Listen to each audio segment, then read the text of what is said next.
Hey guys, it's Darcy. Today I want to talk about NaNoWriMo. I've participated in Nano like 6 times and I've won twice. And I have a lot more tips than the ones I'm going to give you, but the ones I'm going to give you are kind of the big things that like come to my mind when I think about like how I win Nano.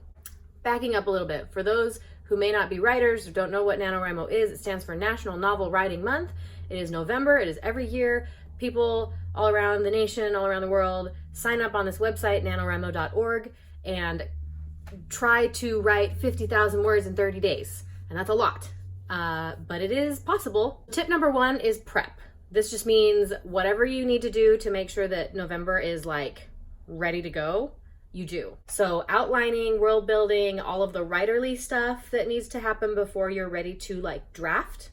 Do that. And then also talking to your family and making sure they understand that like stuff's not going to get done as much as it normally is. Also trying to cut back on like your obligations for November. So like if you normally do a bunch of stuff for like your kids' school or your church or whatever, November might be a month to say, hey, I can't do all of that stuff right now. Number 2, don't self-edit, just write.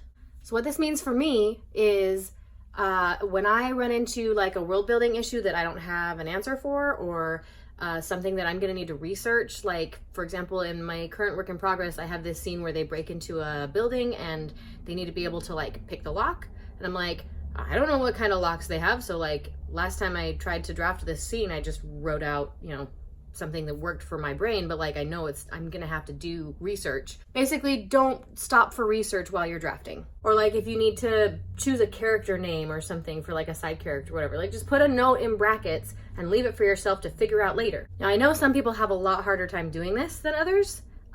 This may be a sign that Nano just doesn't work for you. Some people can do NaNoWriMo and like thrive and it works really well for them. Other people need that self-editing, like those self-editing moments in order to do their process, right? And that's fine. It's just a different process. If that's your thing, then don't do Nano. Tip number 3, snacks. Now when I say snacks, I mean like writing fuel. So like have a good variety between like healthy snacks and junk food because we need both. Make sure you're drinking lots of water. It's okay to also have caffeine or soda or whatever your drink of choice is.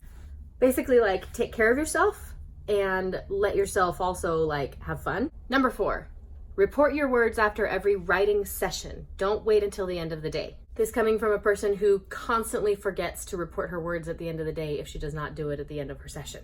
Because I'm always thinking, well, maybe I'll get to write later. Maybe I'll get a few minutes and I'll get a couple hundred words or whatever. It doesn't matter. Whenever you stop to go do something else, just take a moment and report your words to the website so that they're there for the day.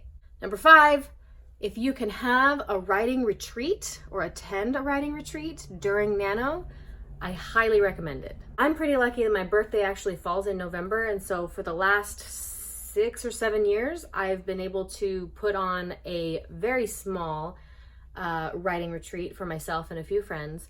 Basically, we just go to a cabin in the mountains for a couple of days and it's very quiet with just keyboard clicks and it's wonderful.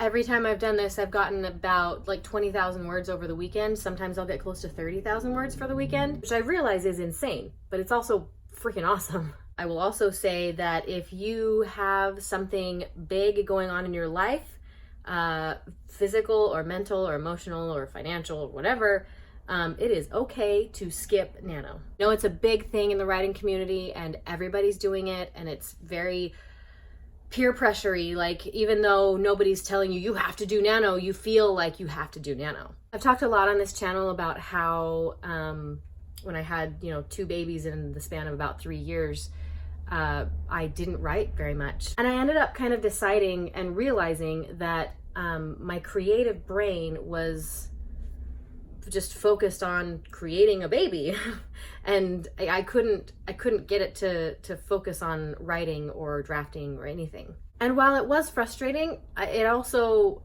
had many people remind me over and over again, look, you're already doing something super important and writing is always going to be there when you get back. So in those 3 or so years, I tried to write, I revised a couple of times, but I didn't finish anything new. And while that was frustrating, it was also really awesome to finally get back to it when all of that was over. So if you're going through something that is that big in your life that your brain just can't function, can't focus on anything else, I'm here to tell you it's okay. Just take a break.